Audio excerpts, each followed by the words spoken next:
Ya. Memang bisa diterangkan Bapak dari Terima kasih. Saya Direktur Pembangunan Sarpras Desa dari Direktorat Jenderal Pembangunan dan Pemberdayaan Masyarakat Desa pada Kementerian Desa Pembangunan Daerah Tertinggal. Jadi sehubungan dengan kegiatan pembangunan yang berbasis desa dan kawasan yang diamanatkan dalam Undang-Undang Nomor 6, memang saat ini kecenderungan untuk pembangunan di desa itu lebih diprioritaskan oleh pemerintah saat ini, khususnya pemerintah Jokowi JK, Bapak Presiden kita, dengan nawacita ketiga membangun Indonesia dari pinggiran. Nah, membangun Indonesia dari pinggiran ini salah satunya adalah bagaimana membangun desa. Desa itu dibuat otonominya lebih nyata dan lebih berkualitas, dan dengan kewenangan yang dimiliki oleh desa berdasarkan Undang-Undang Nomor 6 tahun 2014 tentang desa. Saat ini desa memiliki kedaulatan sendiri, kemudian memiliki kewenangan berdasarkan hak asal usul, dan memiliki kewenangan yang lebih pada memberikan kedaulatan kepada masyarakat.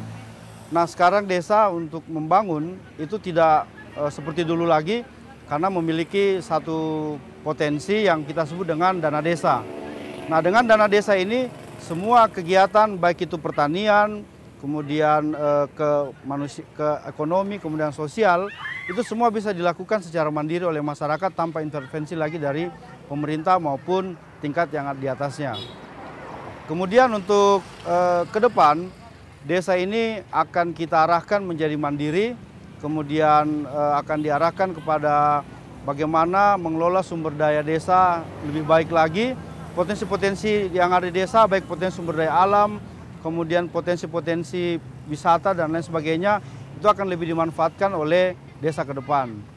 Nah, hubungannya dengan 4H, jadi 4H ini merupakan satu organisasi yang sangat pro kepada urusan pertanian, karena memang ini merupakan bagian penting dari urusan yang ada di negara kita, khususnya Indonesia, karena merupakan negara yang agraris dan memiliki konsep untuk kedaulatan pangan.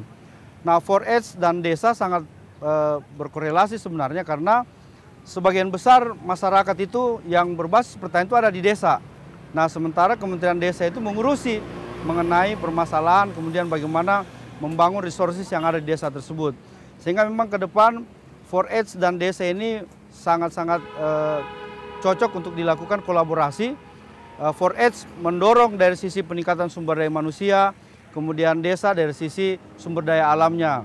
Nah, nanti kami dari Kementerian Desa yang akan mendorong, yang akan melakukan kolaborasi ini antara desa, 4H dan kementerian, sehingga program-program yang akan dilakukan melalui program 4H ini betul-betul bisa sesuai dengan apa yang diharapkan oleh masyarakat, yaitu masyarakat yang sejahtera dan mandiri. Nah, konsep pembangunannya ada dua sebenarnya.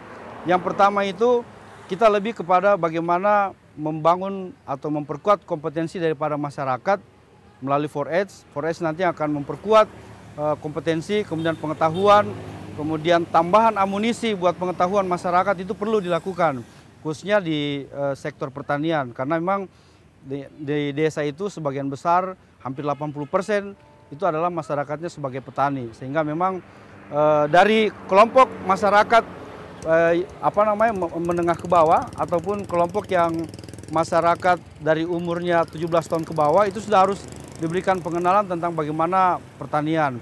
Kemudian ada juga kelompok yang 17 tahun ke atas yang masuk kategori dewasa, itu lebih diarahkan lagi untuk diperkuat kompetensinya untuk bisa mempertahankan sektor pertanian ini sebagai sektor andalan di desa tersebut.